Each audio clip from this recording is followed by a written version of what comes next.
3, 2, 1. We're celebrating season 2 and our second year of the Nurse Shark Academy show. Thanks for tuning in. Welcome to the Nurse Shark Academy show, a Baxter Professional Services production. Welcome to the Nurse Shark Academy show, where we're experts in nursing and experts in business. The Nurse Shark Academy show highlights nurse business owners and others in the healthcare field who promote entrepreneurship. We interview nurse leaders and encourage them to tell their story. My mission is for you to own your seat at the table of nurse entrepreneurship, gaining confidence, skills, and freedom to live your life on your own terms. You will dream big and expand your consciousness as an entrepreneur. Join us for each episode and support these wonderful nurse entrepreneurs and leaders. Today's guest is AHay, and this episode is How One Nurse with a Passion for Creative Writing and Medical Education Became a Nurse Writer. Welcome to the Nurse Shark Academy show. I'm Tina Baxter, your host. The Nurse Shark Academy show highlights nurse business owners and others in the healthcare field who promote entrepreneurship. We interview nurse leaders and encourage them to tell their story. Today's guest is AHay, who's the owner of AHay Nursing. She's an experienced registered nurse with over a decade in many areas of both pediatric and adult oncology. Her passion for medical education has merged seamlessly with her personal long-time love of reading and creative writing. She also works as a freelance consultant for several established medical communications, pharmaceutical, and clinical education companies. Her work has been featured in print and online for many publications, including Oncology Nursing News, Very Well Healthcare, Cancer, and Targeted Oncology. We want to say welcome to the show, Ashley. Hi, Tina. Thanks for having me. Thanks for being here. So tell me about your background. What made you decide to become a nurse? Yeah, well, my stepdad who raised me, he was a cancer survivor. He had osteosarcoma in his early 20s and became a right above the knee amputee really just before I was born. So, I grew up kind of just hearing their stories about their hospital stay as a young couple. And, they had still kept in touch with his nurse over all these years, Christmas cards and such. And I kept hearing about this big New York City cancer hospital that he was treated at.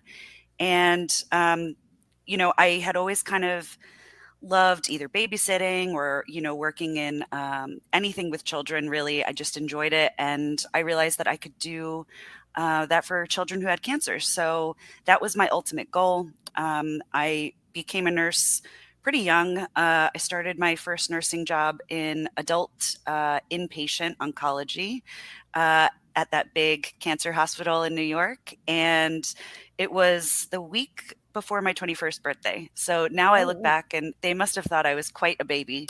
But I was really just so passionate about it. And then, fast forward throughout my career, I really just got my hands on everything that I could in oncology care, pediatric, adult, inpatient, outpatient, transfusions, bone marrow transplant, radiation, you name it. And I did it and I loved all of it. And then years later, I had really just been struggling all that time, but it kind of progressed. My chronic illness, I have some autoimmune and primary immune conditions that really just made the 12-hour shift and the emotional toll just really difficult to keep up and be a good nurse and provide my patients with good care when I was in so much pain or I was really sick. So I kept having to go out on disability, and at some point it really was just not manageable anymore. So I found myself, trying to recover at home and doing a simple Google search of, non-bedside nursing jobs. And I came across nurse writing and I fell in love really instantly. And ever since then, I have not gone back to bedside. I still miss it, and I have so much respect for everybody who does it. We need you. But at the same time, I also think that if bedside isn't working for you anymore, there are a lot of options, and this is a wonderful field to increase your reach and educate patients and providers, just as you did at bedside, in a different way. I think that's wonderful that you're able to pivot, but I would like to go back to something because you mentioned, it became hard for you to work the 12-hour shifts. And it Mhm. just occurred to me that maybe one of the reasons why we have such staffing shortages in nursing is because we went to the 12-hour shift. It used to be an 8-hour shift, and we Mhm. had three shifts. We had morning, evening, and night shift. And now we've gone to the 12-hour shift. And I think it takes a big toll and wear and tear on our body because we know that 12 hours doesn't always mean 12 hours. Mhm. Sometimes it means 16, and occasionally it means 20.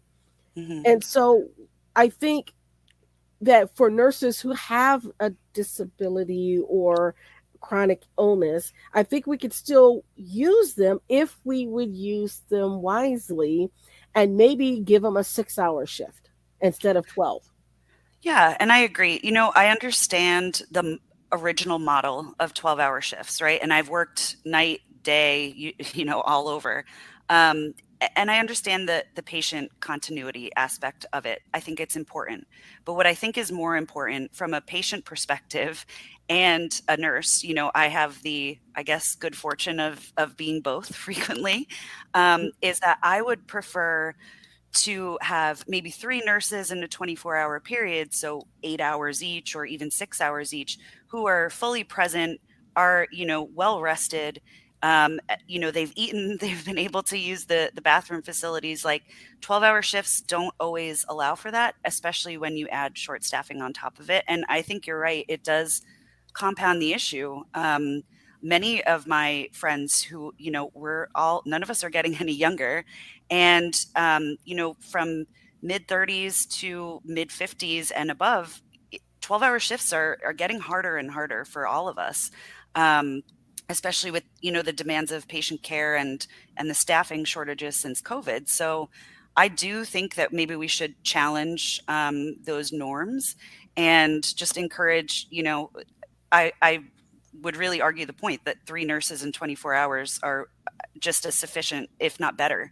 And they're more well rested and able to better take care of their patients. So, at first, when I started struggling, I was full time, 12-hour shifts. And, that can be really tough. And for the first 2 or 3 years of my career, I had to work night shift, which obviously is not ideal. And that really, I think, progressed my illness a bit quicker than it would have.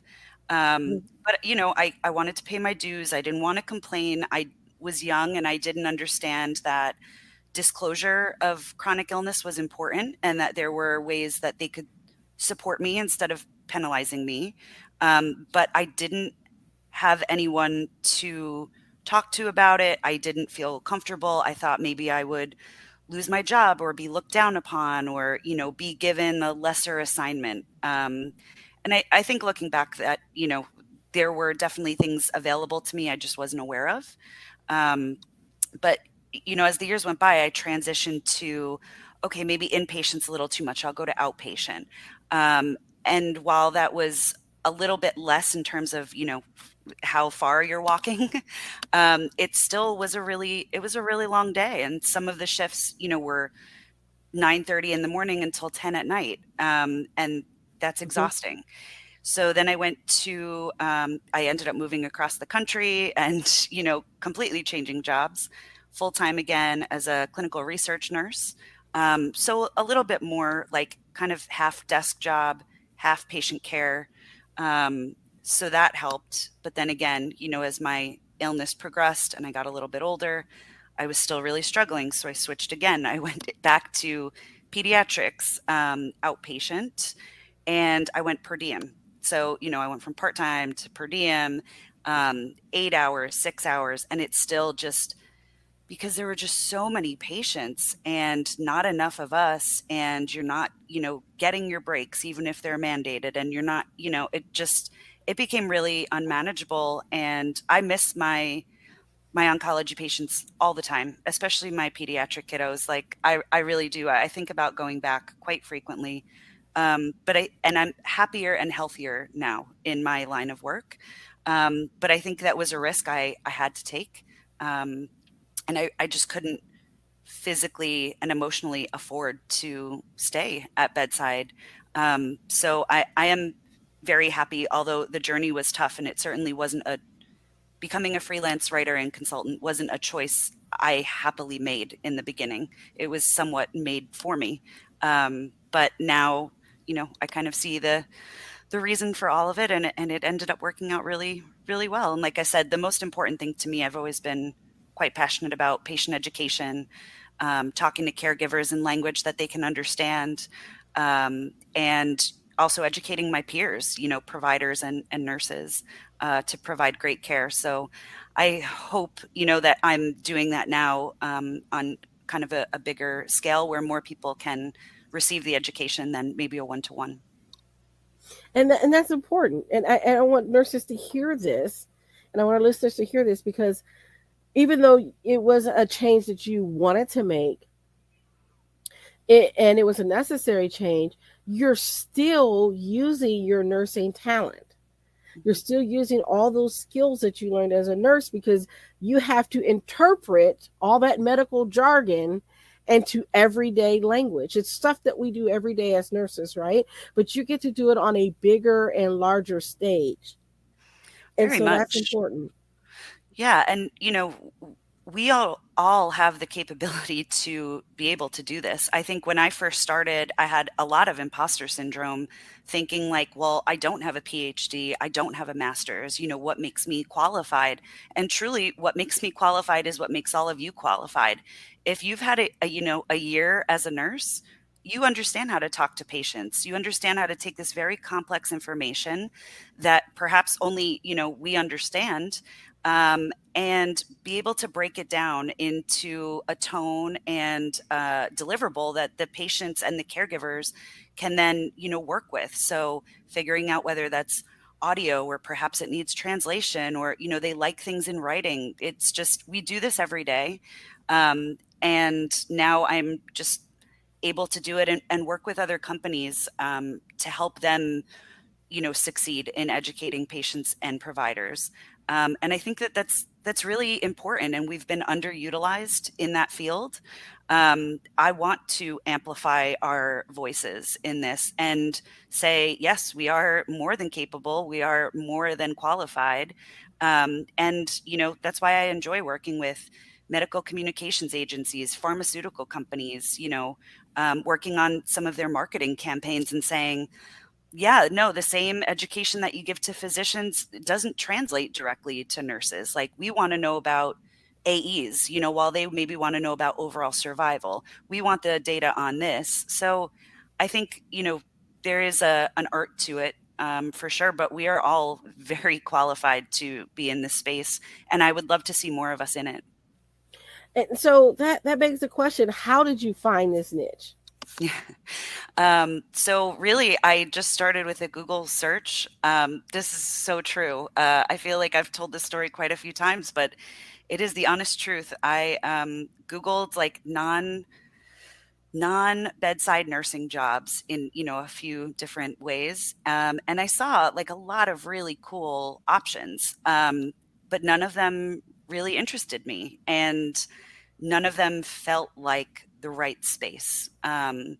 And I came across this tiny article, from one of the original nurse writers that I know of, Beth Haynes. And it was just like an article about kind of what her life is like as a nurse writer. It wasn't anything big or crazy, or, and I just was fascinated. So I reached out to her and a few others that were in the industry, and I just asked some really targeted questions saying like, how do, this is what I want to pursue. This is how I think I should get started. And they were lovely. I had a lot of really great mentors, in the beginning that helped me along. And then from there, it was really like kind of just trial and error, and just like, working to get my name out there and show clients that I was qualified. And then, once you take on a few projects, your work really starts to speak for itself. So I'm proud to say, I've now built a really extensive portfolio, and I have a great track record, and I am very much specialized in oncology care across the board. So that's my favorite projects to work on. But as a nurse, we know how to research and talk about anything that's medical or clinical. So there are often times where I will take a project that maybe, is cardiac related or OB. And, I haven't worked in those fields specifically, but I went through nursing school and I have enough knowledge to be able to research the information appropriately or kind of, tell them ways that they can tailor it to nurses or patients.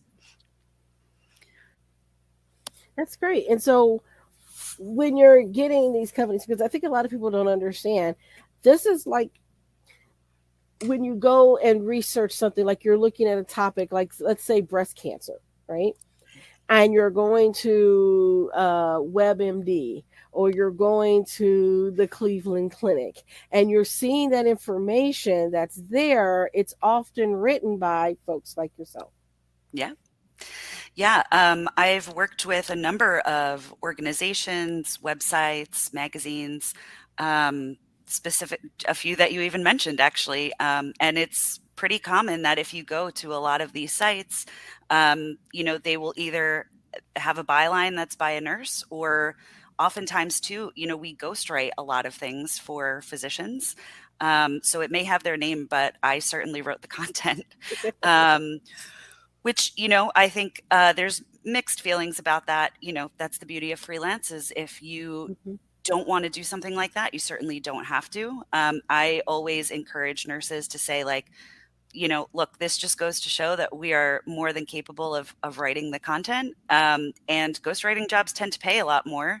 So, my bigger thing is that, like, the information that gets out is accurate. And now that I have built up, my brand and my portfolio, having a byline is not as important to me as it was in the beginning. So I think it really depends on the stage that you're at in your career. But yeah, I mean, I really enjoyed doing a lot of journalism in the beginning.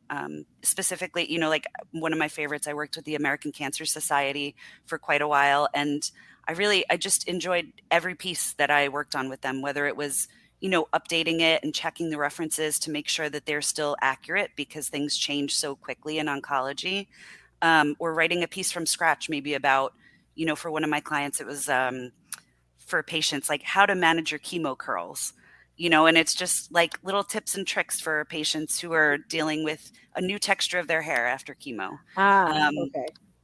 yeah, and it's stuff like that, that I loved teaching it in person, and now I hope that people on the other end of the screen, in some way or another can kind of feel that TLC come through in my education. Yeah. And so with your company now that you've gotten your own brand, your own company, um, how would somebody get a hold of you to work with you? Yeah, I would love that. My website is AHay, like my name, AHAY, nursing.com. And my social is the same, AHay Nursing. Okay, great. So that's if there's people that need your services. But let's say some nurses want to figure out how to get into the business. Do hmm you have any coaching programs or anything that you have developed for them? Yeah, it's funny. I've been asked that quite a bit over the last few years, as I've kind of moved more towards consulting roles. And, it's so it's so sweet to me that now I'm in this position that other nurses reach out to me frequently in email or LinkedIn or Instagram and say, "God, I love what you're doing. I'm so interested to maybe, only go per diem and write on the side, or I'm interested in fully jumping in. How can I do what you do? Do you offer coaching services?" And truly, I have never. There's quite a few of us out there now that are doing coaching. I can't say that that's something I am interested in for my brand, but I am always happy to help, novice nurses in this arena, because I was green not too long ago here. So I'm always happy to answer emails. You can always message me directly. My email's on the website, LinkedIn, and I'm happy to help. I'm also happy to make connections. I like sharing referrals too. So, for example, like if you have an oncology client, and you're not comfortable writing about that, send them to me, and then when I get whatever an orthopedic, project, If that's your specialty, I can send it your way. But there are a number of coaching platforms and services out there right now. I've worked with a few of them, and I think that they're really great. They have been in this industry for a while, and they're really able to help you with something that I could never do. That they have this team of experts, which I think is much more valuable, and that's another reason why I kind of haven't really pursued coaching much. I think that more heads together will help you in business than just what I did, because certainly what I did might not be the right thing for everyone. My journey has been different, I think, than a lot of other freelancers, and it keeps changing. So it's exciting. But I'm gonna say though, I think that you have a story to tell, and maybe how you did it may resonate with someone. And so, a workshop, even just for newbies to know what correct questions to ask, Right. might be beneficial. Just to kind of look at the process. Mhm. How do you choose a topic? How do you research a topic? These are things that people want to know, and you could possibly even put that into your book or something. Yes, I know. Gosh, I've been working on the same book for quite a while, and the problem is, it was 75% written, and now a few years have gone by, and I think like, "Ooh, I wanna change the whole format and do it completely different," you know? So, it's one of those working babies that I have kind of hanging around, but I just really I need to connect with a good publisher. I think who understands me and kind of my vision and how I want to help other nurses too. So if anybody's interested in a workshop like Tina mentioned, or chat about the book, reach out and let's collaborate. I'd love to do something, especially with another nurse or healthcare provider. Yeah, and that's great. I mean, there's something we could also, do something together. I'm putting together a an event for nurses on the legal side Hmm. and finance. We're going to do something for that coming up. So that's in the works with two other individuals. One's a nurse and the other's a social worker. And we're putting together something for nurses just on that issue. But certainly a nurse writing program workshop, I think would go very well, and that would then add to your portfolio and credibility to say, I can teach you my system, my way of doing it. Because your way of doing it may be different from somebody else's. Like I've taken writing courses from other people, right? Yep. So your way of doing it may be different, but that's okay, Yeah. right? Yeah. Yeah, And I do think, too, even, hopefully reaching other nurses with chronic illness too. I mean, our field is comprised of a lot of females, and we know that a lot of females are affected with autoimmune issues and other chronic illness and disabilities. Um, so, if that speaks to you too, I'm always just happy to, help another nurse out, and just kind of, even if it just gives you a thought as to another avenue of something you can do. I know for me, it was really healing while I was on disability for that last time, when I had finally left bedside. And I just started writing articles. I didn't have a client at the time. I didn't, even have a website or a company. But I just started really writing as like, just a day in the life of a nurse. Or I think my first article was something called like a nurse's sacrifice. And it was just kind of all the things that we give as a nurse, yes, that, you have to be mindful of how much it takes from you. And I think frequently we cross the line as nurses, and we we give. I don't want to say too much of ourselves, but at a cost to us. right. And eventually, the cost was too great. Like I went physically bankrupt. So it's just really important to me that other nurses know that there are other options, and still staying within our field. We all work so hard through nursing school, and to get our pass our boards and get our jobs and get our experience, that I didn't want to leave that behind. And I'm really proud that I was able to kind of just mold a different career out of this same, path. Just kind of a little sidestep. So You're doing nursing, it just looks differently. yeah, it really does. And my mantra has always been leave your job, but don't leave your profession, right? You Hmm. worked hard to become a nurse. And maybe you can't do the same job that you were doing. I certainly could not do the same job I was doing. I started out as a CNA, and within 2 years, I already knew I can't do this for the rest of my life. Hmm. One, because of the pay, but two, because of the physical toll that it took on me lifting patients. Because I started at a time when there was one Hoyer lift in the entire building, and it Hmm. was frequently broken. So Yep. there you go. And it only went up to 250 pounds. And I'm like, yeah, that makes sense for a Hoyer lift. But anyway, Right. I digress. Yeah. Um, You just and brought so, back a flashback of like trying to find the bladder scanner, which there's like one that exists in the whole hospital and nobody can ever find it. It's a whole thing. So, yep, it's a whole thing. Yep, hmm. yep. It's always something like that. And so that awareness of I had to make a shift. I went to nursing school, decided to become. I went into nurse management, thought I was going to do that and be the president of the hospital one day. That was my whole dream, right? And then I got into management and realized, no, not for me. I don't want to do that.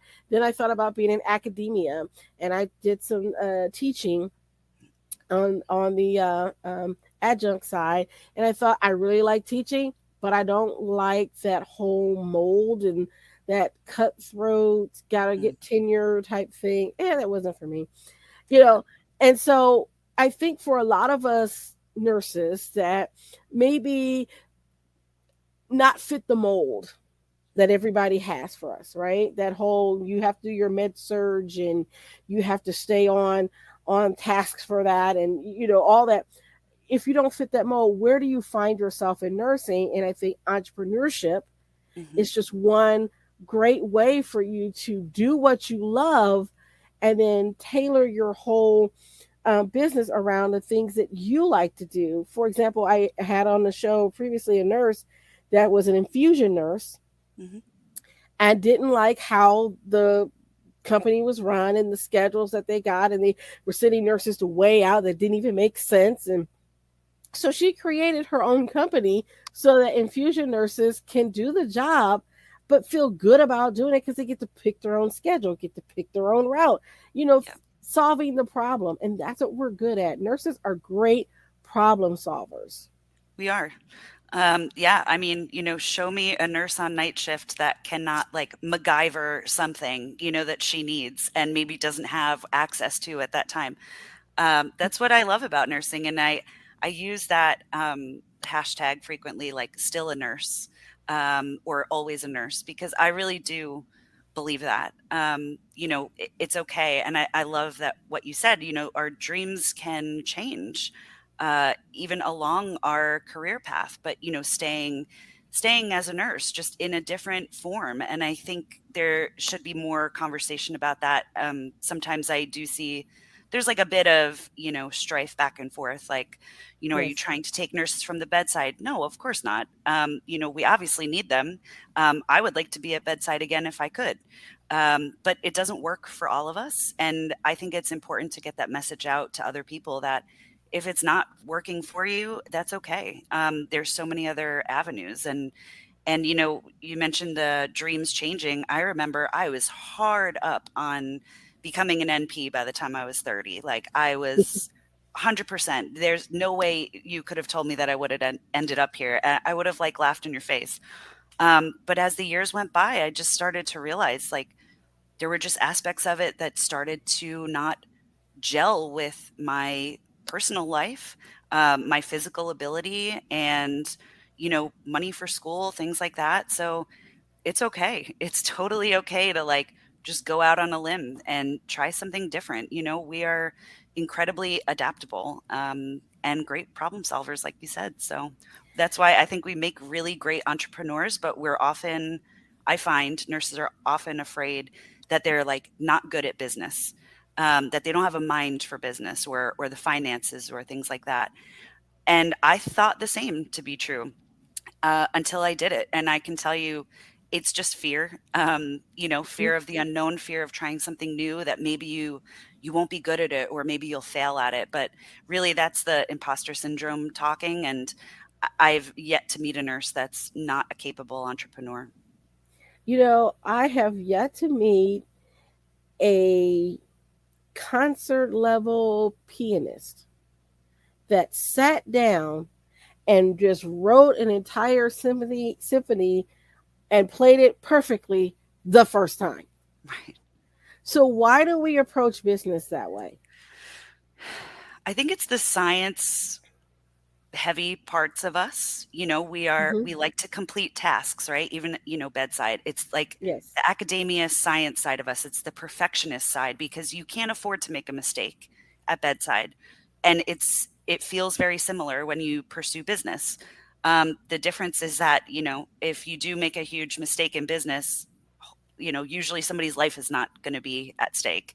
Um, so I really think it's more of a mindset um, adaptation that needs to happen for nurses than an actual issue. I completely agree. And that's one of the reasons why we have the Business Builder program, is Mm, because a lot of it is changing that mindset of one, going from employee to entrepreneur, mhm, but two, that you're not an expert. And, all my nurses, you're experts in your field. That's why I have this show. I bring on people who are experts. Why? You've got that license and that life experience behind you. That makes you an expert in your field. That's what makes you a shark. And mhm, I want to highlight and share those stories. So I really appreciate your story, because I want nurses to know that there's so many different things that you can do. And I applaud the bedside nurses, right? I'm still working clinically actively. I see patients every day. yeah, But again, I also know that there are nurses that can't physically do that anymore or can't mentally do that anymore, but mhm, they're still nurses. And I want to say there's still work for you to do, and there's still a calling for you to be a nurse. right. Yeah, and I think, one of the bigger aspects for me, aside from physically realizing that like I had to leave bedside because I could no longer work like that, I think it was really allowing myself to be honest mentally and realize that, when I was in a ton of pain and I was on the floor for 12 hours, I don't I don't think I started to become basically a different nurse than who I had always been, and one that I had, taken pride in being. It became really difficult for me, and I hope that, certainly the patients didn't notice it outwardly, but I think, I tried to get things done kind of quick, or I was frequently frustrated, or like was in the bathroom crying and then would come out, and I just realized like, I wouldn't want a nurse that was like this. And I don't know that everybody can get to a place sometimes where they admit that, but um, there's certainly like ups and downs are completely allowed. You are a person. But I think if you've gotten to a place where, at bedside, would you want you taking care of you? It takes kind of an interesting change mentally, I think, just to really look at it. And I think you owe that to yourself and to your patients. Yes, and then often to your family, right? Because if you're not taking it out on your patients, you're either punishing yourself by not taking a bathroom break or eating or doing those things that we do to ourselves, or we're taking it out on our families because we're too tired to play with our kids or talk to our spouse or go out on a date night. And so Yeah. it takes a real toll on all of our lives. And I always say self care is not selfish. It's the most unselfish thing that you can do, is taking care of yourself.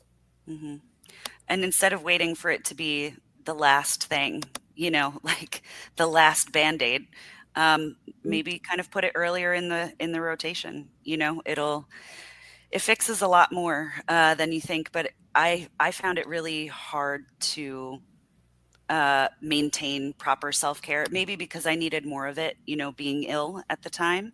But I found it really hard to maintain that with my marriage at the time and bedside nursing and being chronically ill is a full-time job.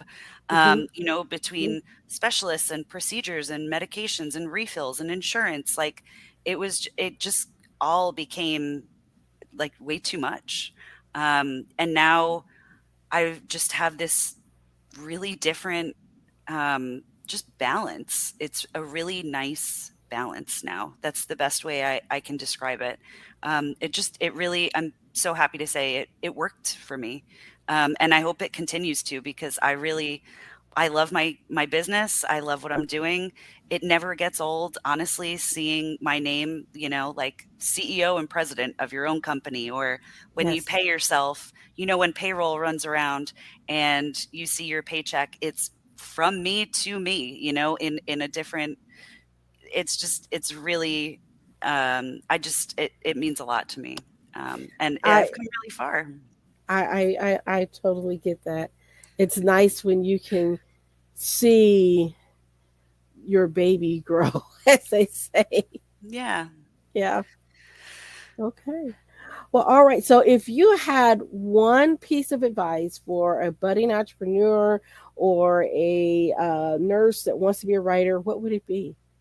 Network. Um, don't be shy. Reach out, like, stalk people on LinkedIn, see who we're working for, who we're friends with, who we're following, who we're posting.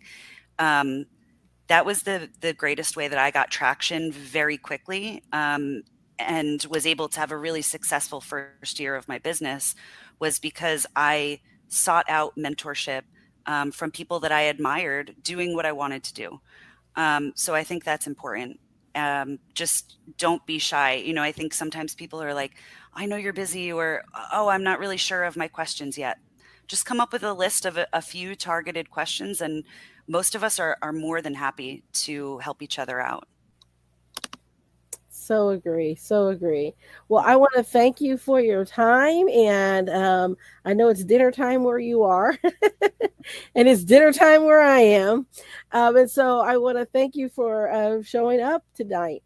And so, for our listeners, if you want to uh, get in touch with her, don't forget that you can go to her website or check her out on Instagram at AHay Nursing. And then you can certainly get a hold of her. Thanks for tuning in to the Nurse Shark Academy show. If you're watching us on YouTube, don't forget to like, subscribe, and comment. If you are listening to us on Podbean or wherever you get your podcast, Spotify, Apple, etc., leave us a comment and smash that subscribe button. Thanks for tuning in, and we'll see you next time. My mission is for you to own your seat at the table of nurse entrepreneurship, gaining confidence, skills, and freedom to live your life on your own terms. I specialize in working with nurses and other health professionals who want to reduce burnout, pessimism, and compassion fatigue, so you can become a successful entrepreneur to reclaim the love you have for your profession and to create a fulfilling and prosperous life. Join the Nurse Shark Academy at thenurseSharkAcademy.biz and come feel the sun, providing a clear path for business success. Thank you for listening to the Nurse Shark Academy show wherever you get your podcasts or watching us on YouTube. Don't forget to like and subscribe, and don't forget to hit the notification bell so that you'll know when all of our episodes come out. If you want further information, you can contact us on the thenurseSharkAcademy.biz.